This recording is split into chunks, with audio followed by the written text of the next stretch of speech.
When I wrote the foreword to my diary, it was actually penned about 2 months after I began the diary proper, the daily journal. The reason for this was I got right into it and started noting what was happening to me when I decided to begin this little tome. But then I realized that it needed a couple of things in front. It needed the foreword, which I've already recorded, and it also needed kind of a setting, the setup, to say what's the situation like, so that when my diary actually begins, everyone could put it into context and know where I was coming from, not just what I was going through. And so this section deals with the setting. As my first diary entry starts somewhat into my story, a brief background is essential to understanding of the text. As of August 1st, 1989, when this journal began, I was living entirely as Dave, father, husband, small business owner, and freelance writer, director, editor in the film business. I've been married for 13 years to Mary, with a 10-year-old son and a 6-year-old daughter. My family life was good, my career was growing, my future bright, but something was missing. I had first felt different in kindergarten, when all the other little boys seemed to know and instinctively how to act, but I had struggled to learn the male role by rote. It did not come naturally. I never considered the possibility I had the instincts of a female, simply thought I had none at all. By age 7, I was regularly sneaking off to dress in girls' clothes that my mother had brought in as part of her short-lived ironing business. This was well before puberty and was not an erotic experience, but rather a feeling of completeness and contentment. Throughout my teenage years, the need to dress as a female came and went in waves, sometimes intense, sometimes absent for years at a time. I was non-aggressive in school, both in sports and dating, and excelled in neither. My only erotic interests were not in what I could do to or with a woman, but what it would be like to be one. I married as a virgin in 1976, and the longings to be female vanished more than they were there, but gradually, as I progressed through my adult life, the waves became stronger and more frequent. Only twice in my life, both times in my early teen years, had I ventured out as a female, both with such tension from fear of discovery that I did not attempt this again until 3 years before this journal began. Suddenly, the need to move in society as a woman became overwhelming, and within 2 months I made nearly a dozen outings, tentative at first, then growing more bold as I gained confidence in my ability to pass without being read. Throughout this period, I was constantly purging myself of this awful desire. Full of guilt, I would throw away all of my pills, wigs, clothes, and any other accumulations, only to be driven to rebuild my accoutrements scant days later. Finally, I came to the decision that this secret side, if not dealt with openly, would lead to self-destruction and the loss not only of my self-respect, but the love of those I loved. So at the end of July 1989, I mustered the courage to call a gender hotline and got a referral to a doctor who provided hormone therapy to transsexuals. This diary begins with my preparation for that appointment. Well, that was the entry. Commentary? I'm reading these for the first time in many years and kind of cringing as I do. It seems such a limited view, but it was all I could see from where I started. I was living entirely as Dave, father, husband, small business owner, freelance writer, director, editor in the film business. Yeah, in 1989, I was making high-budget industrial films and educational films. I even had a couple of commercials on television, had my own videotape duplication company. Things were going pretty good. In 1989, my son was 10 years old, and my daughter was 6. I was a youth leader.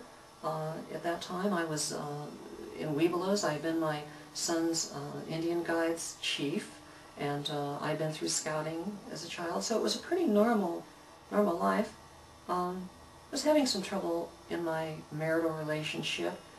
We had different interests. We'd both gotten together because we were both lonely and felt rejected by everyone else in society, and didn't date much. And somehow we met on a plane going to a Star Trek convention in San Diego from Burbank, and struck it off, met at the convention, and a week later we were engaged.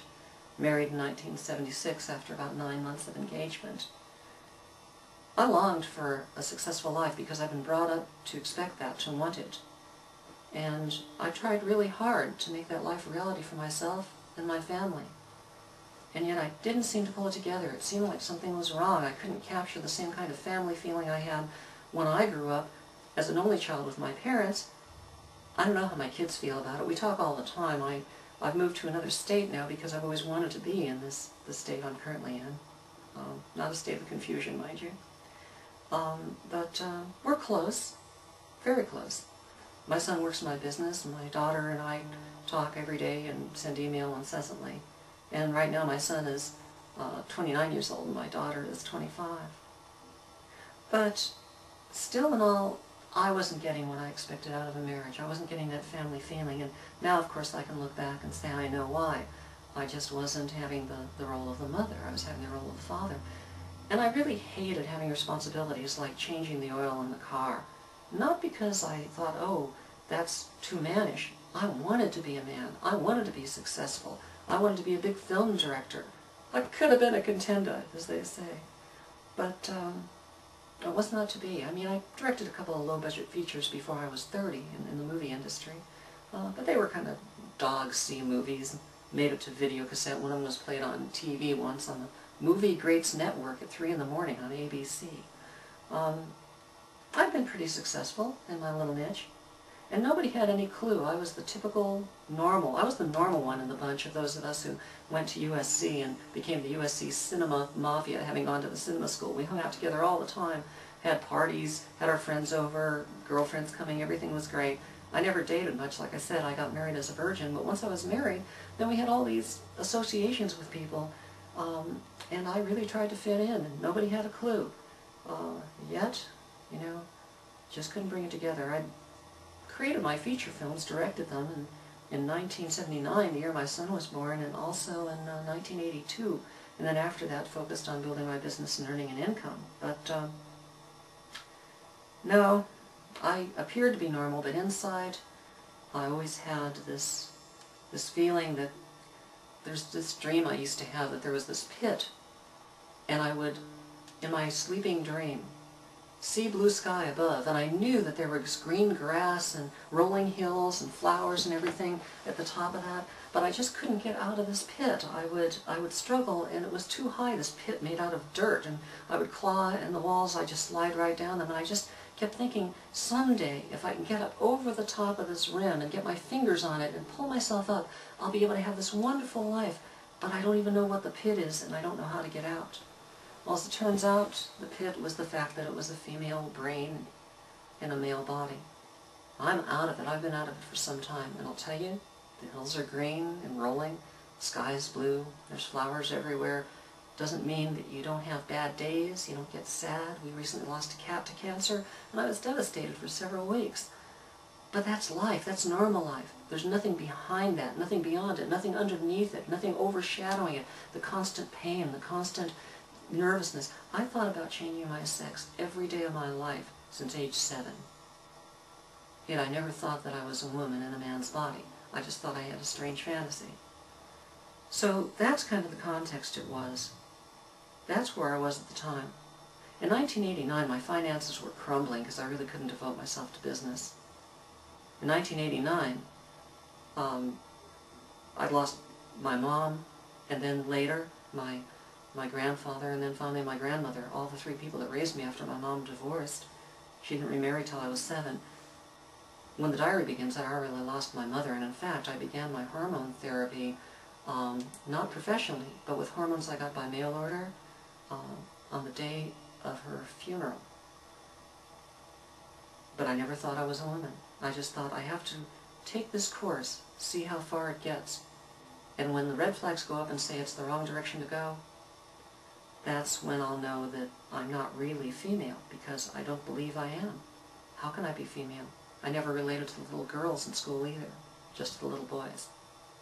Well, that's the setting, and now it's time to move on to the very first actual entry